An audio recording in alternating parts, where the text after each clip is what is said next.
I don't want people to hold themselves back from their dreams because I almost held myself back with my own thoughts. And I just want to be that reminder and that encourager for young female athletes and just walk them through and help them just make those mindset changes that just were a game changer for me.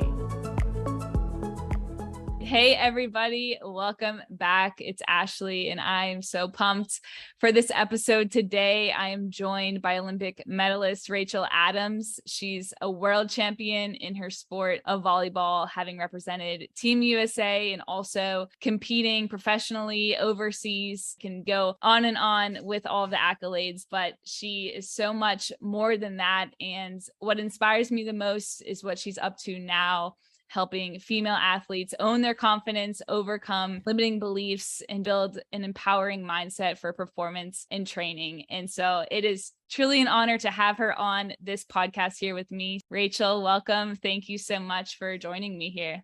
Thanks, Ashley. And it's like, I feel honored because this is your 1 year anniversary. Yeah, so congrats. It is. Thank you. 1 year since I launched this podcast. So I'm blushing over here that you said that, but yes, really excited. And I have so many questions, but before we get into just your backstory and that journey, and I just want to kick off by saying I love what you're doing with your mentorship program in Journey Strength. I came across one of your videos, The Power of Yet, and for me in that moment, it was super encouraging to my heart and something that I really needed. So then, just learning more about you, I was like, all right, I got to reach out, and here we are. So again, thank you for diving into this whole conversation. Yeah, I'm happy to be here. So I'm excited to get started. You've had quite the journey and quite the career as an athlete. And I'm sure that you've told this story often, but it's too intriguing not to bring up just with the resume that you have in the sport. So on the Team USA website, it says an interesting note on Rachael Adams. Finding volleyball was an accident in high school. So I have to go there. My question is, how does somebody accidentally come into a sport and then become an Olympian? Every time I'm asked this question or have to tell him this story and I'm around my husband, he does the eye roll and because he's heard this story so many times, but I mean, seriously, one small decision changed the trajectory of my life. So I was spending the night at my best friend's house and we were heading into high school. So she had the incoming freshman volleyball camp that day. And she woke up and she said, "Hey, do you want to come with me to the incoming freshman volleyball camp or sleep in?" I called my mom. I said, "Hey mom, what should I do?" And she said, "Hey, you make the decision, let me know. I'll come pick you up." Or, they didn't have Uber back then. So it was our parents were our everything.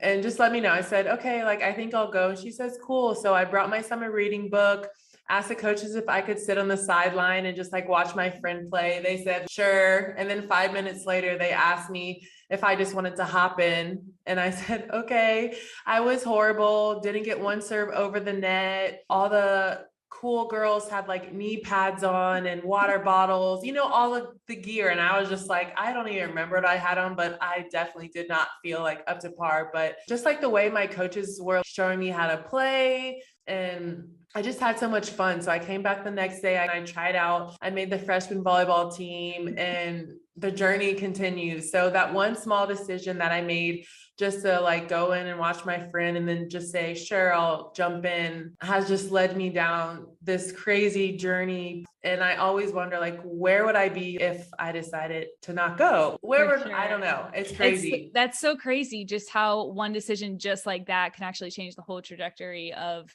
what you're doing and really in your life in some ways, because just throughout your career, played overseas, you played collegiate volleyball at Texas, then you went on and played on the national team and went to the Olympics, all of these things after that. And you can just go back to this one experience and one decision that you made. It's insane. One small decision. So what's your encouragement for somebody who may be in that position, right? Where there is a decision to be made. Sometimes I think there's a fear around the risk and all these kind of things, but sometimes if you do step in, who knows what can happen from there? No, I mean, 100%. And I don't know if that decision gave me the confidence to make multiple decisions like that in my life, because so much of my life and so much of how I lead is like that now. for example, like when I was graduating from college, I thought I was going to go to New York because I majored in advertising and I thought I was going to join an advertising agency. And like, that was it. And then I was at a coach's clinic for USA Volleyball, and I knew one of the coaches there, and I asked him, like, how do you play professionally overseas? Because there was like no Instagram, you know, back then it was illegal to talk to agents, and, you know, the whole, like, what's that clearinghouse, not the clearinghouse, but you know, that are like, you know, that they don't let you do anything, whatever that for sure governing body. So you couldn't do anything. You didn't know anything. And I asked, like, well, how do you play overseas? And he's like, I know an American agent. Let me give you his number. Go ahead and email him. So I said, okay, sure. I emailed him. We decided to work together. He's like, hey, I have a contract for you in Poland. Want to go? I'm like, sure. Why not? He's like, it's the worst team in the league. All you have to do is play well and just move on from there. So I said, okay. And once again, I'm just saying okay to these decisions, or like compared to college, you don't know anything going overseas. You don't know your team until you're like experienced, you know more of the players, you know, the coaches, you know, the league, but I knew nothing. So I was going into this foreign country. I couldn't pronounce the city's name. I read a blog called like Living in a City I Can't Pronounce. It's not there anymore. Oh my gosh. I put myself in these situations where I don't completely know, but I don't know if it's that being naive or just, you know, like, let me give it a shot. The worst thing that can happen is, you know, it's not a fun experience. But again, just a volleyball, if someone's thinking about, you know, you got to shoot your shot. I know that's like more of a relationship thing that people say, like, shoot your shot, but like in life, let people tell you no. Don't you be the one that tells yourself no and lose yourself off stage, or, you know, write yourself out of an experience. You need to shoot your shot, and then someone tell you no. If they tell you no, okay, cool. At least I tried. And that's how I kind of live my life. For sure. I love that. It's really easy for that inner critic to come out and tell you all the reasons, oh, why you shouldn't do this thing, or to really just keep that fear inside of you from even taking that step and trying, you know? Yeah. 100%. I remember I had a family member. She was like a younger cousin, and I think she was in high school or early college or something. And she told me that she had this opportunity to go study abroad, and her fears were like, I don't know the language. Like, what if I look stupid or stuff like that? And I'm like, look stupid, don't know the language. Like, you're going to be okay. You'll survive. Maybe you'll feel like embarrassed at times. And I felt so embarrassed at so many times overseas playing professionally. I had to learn how to drive a manual on the roads of Poland in the snow. And I had to, like, you know, I said the wrong things at the grocery store, you know, like just super, you know, awkward situations, but like, I know I am going to be okay, you know? So as long as you're not in danger, I say, take the risk and be okay. Because fear is always going to, like I said in that video, it's going to keep you safe. It's there. Back in the day, like when we were being chased by lions, or, you know, it's telling you don't go down that dark alley. It's just there to keep you safe, but it doesn't know how to differentiate between going to play overseas from, you know, going to walk down that dark alley. So just having that awareness and be like, I hear you. I think you're trying to keep me safe, but I'm going to do this thing. Yeah, that's so good. And I'd love to stay on the topic of you playing overseas and just through some of those experiences.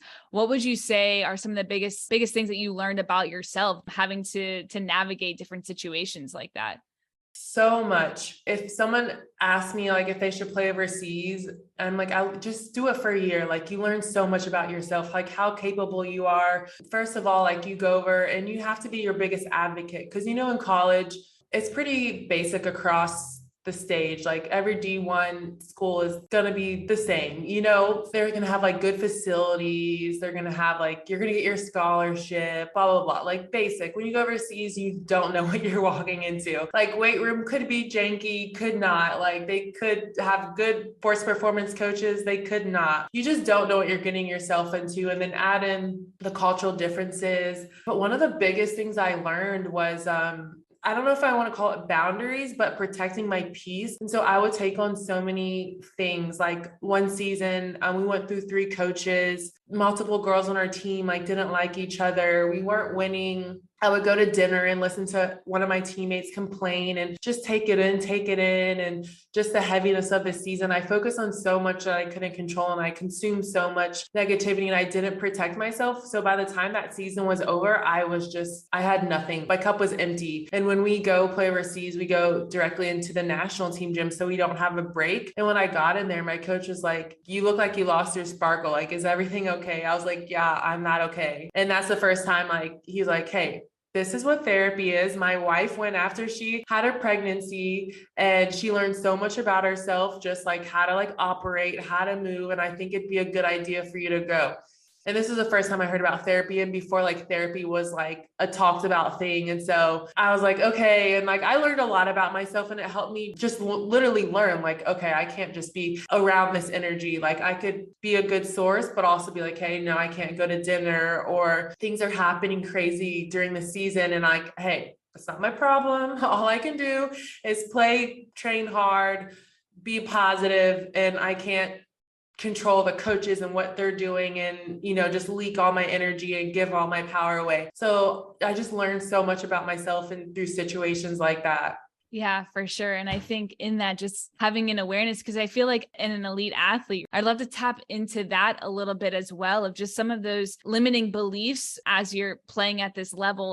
Yeah, I mean, based on how late I started volleyball, that's where like my first limiting belief came from, is like, I'm not enough. My skills aren't enough. And I kind of carried that, through my journey, even though I went to Texas, even though I joined the national team, I just carried this belief in the back. Like, yeah, I was obviously playing well and able to like keep moving on, but there's just these beliefs that we carry that we're not even aware, and like hold us back in instances. I had a coach come up to me in 2015, a year before the Olympics, and he's like, "Why does it look like you don't deserve to be out there?" And that's what just brought me down this whole journey of mindset and like learning about my self-talk. And I truly believe that so many athletes train their body, but they don't train their minds. They don't know what's going on in between their ears, and they don't know how they're speaking to themselves. And I saw this quote that's like, negative self-talk is 100% effective, and positive self-talk is sometimes, but like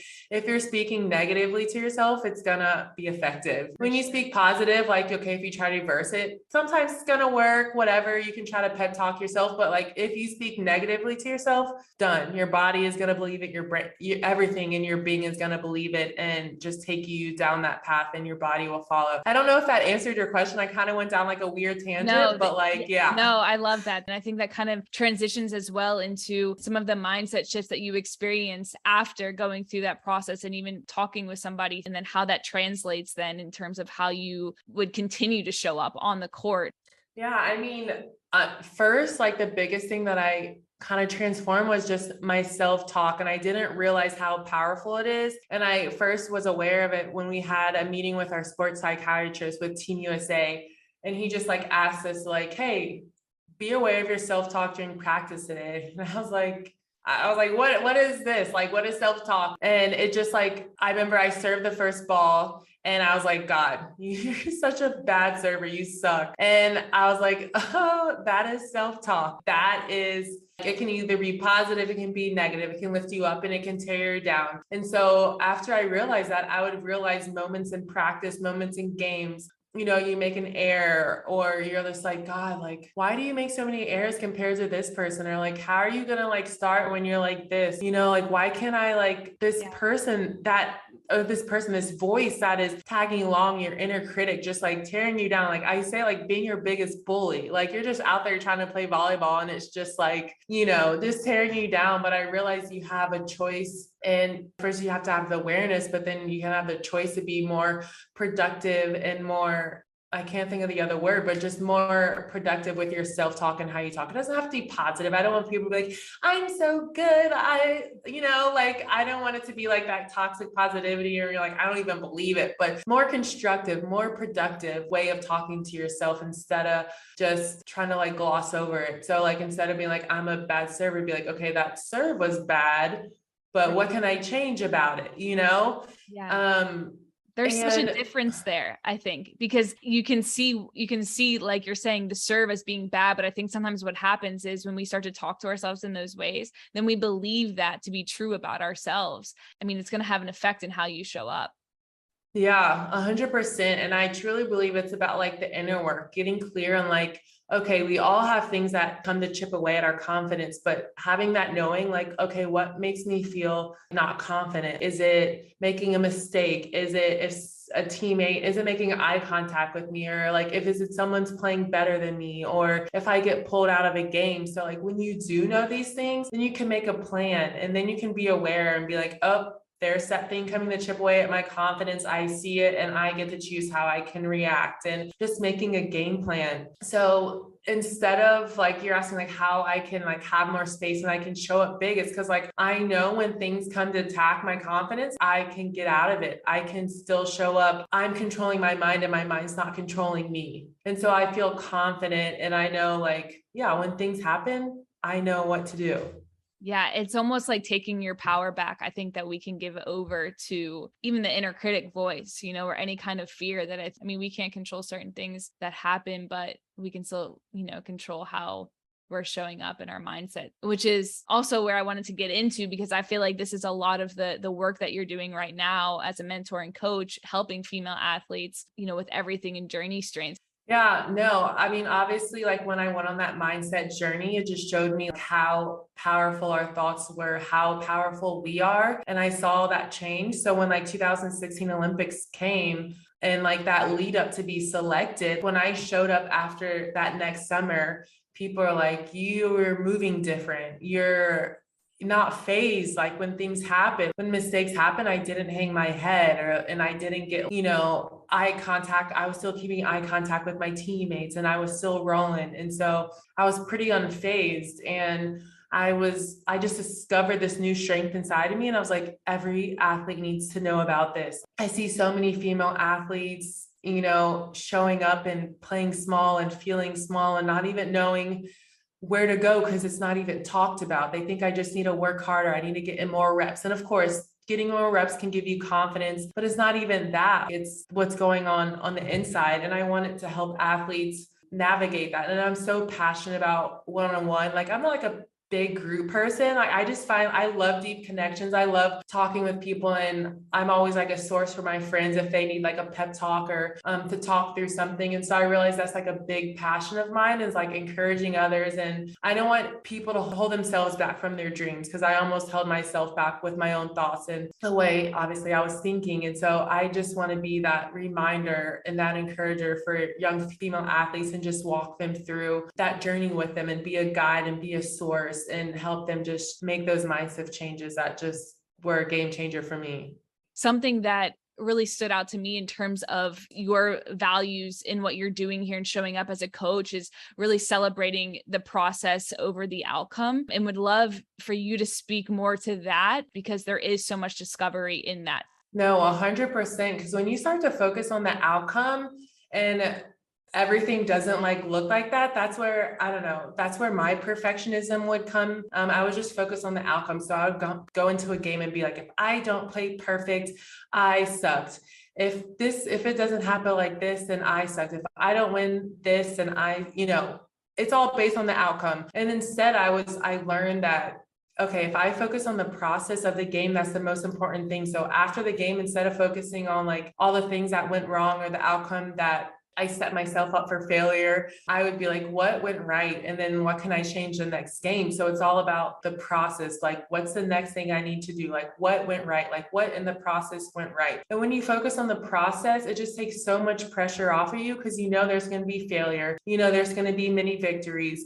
And you just celebrate like the things that are going well. Of course, like you're learning from like the things that aren't going well, but that it's a process, and it's not just about if this happens or this happens, and it just relieves that stress. And I mean, what has been your experience with the process and in sports and just in life?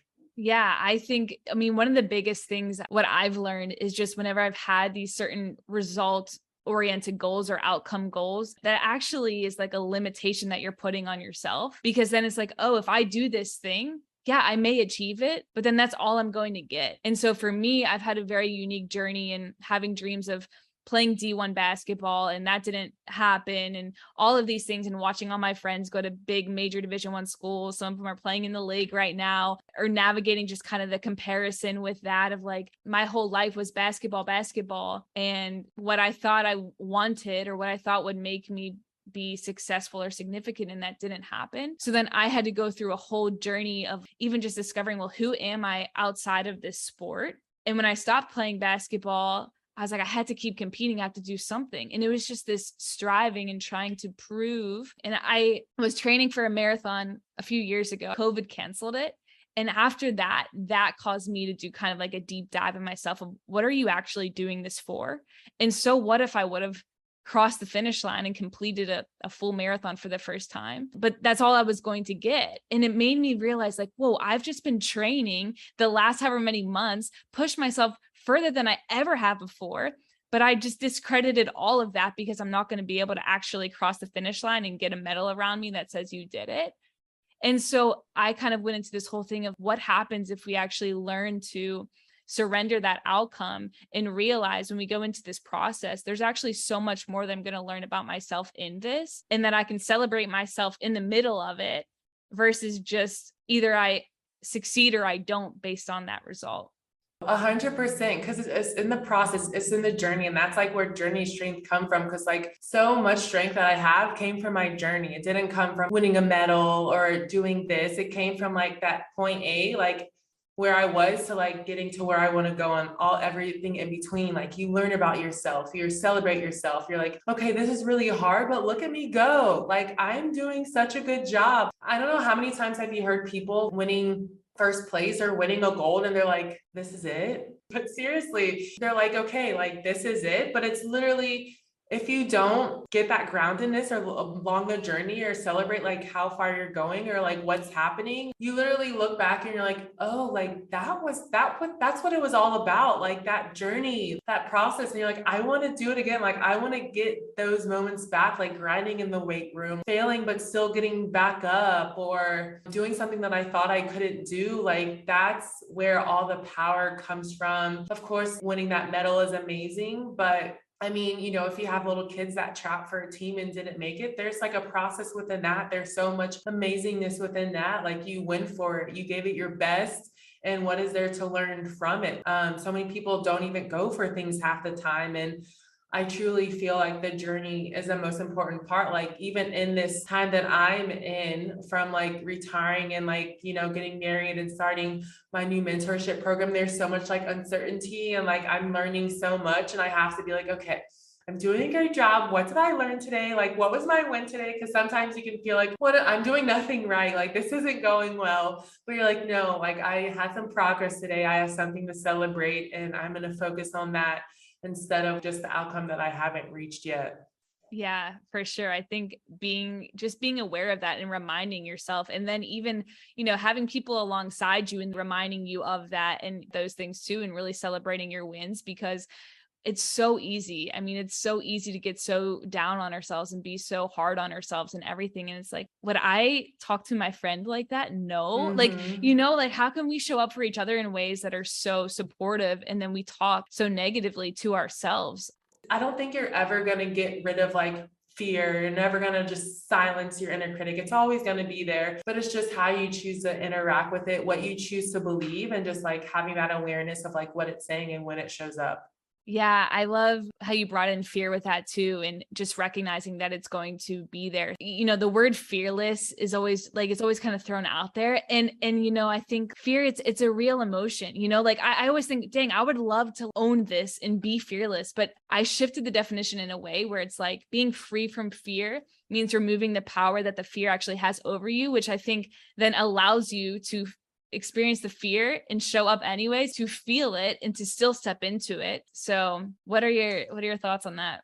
Yeah, I definitely don't believe in being fearless. There's so many like things that we kind of grew up with, that we grew up listening to, like no days off, be fearless. Like, those things. I believe in a day off. Like I believe in Right? Like rest. hustle and like, Hustle. but we need to sleep. We need to rest. What about our body? Exactly. Like our If you look mind? up YouTube videos, it's always like, the old school, like, don't sleep, like, no, no days off. I'm like, you know what? I'm gonna rest and I'm gonna take a day off. So anyways, and another one, fearless, don't believe in it. One of my quotes or kind of sayings that I loved in the beginning of like Journey Strength was proceed with courage.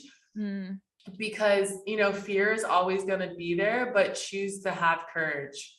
I know there's like another kind of like cheesy Pinterest quote that's like, people think fear is like a lion roaring, but it's also just like getting up the next day and trying again, And a lot of people think something is wrong if they have fear and they don't proceed, but like it's going to be there. You can't wait until there is 0% fear in your body to like make a move, to try something new, to put yourself out there. You're literally going to have to walk in that direction with fear. Fear saying like, hey, what if people think you're stupid? Like, what if this is a dumb idea? What if you fail? What are they going to say? It's just like trying to like get you from doing that thing because it thinks it's unsafe. Listen to what it's saying, hear it, be like, I hear you. Like, this does sound scary, but like, we're going to be okay.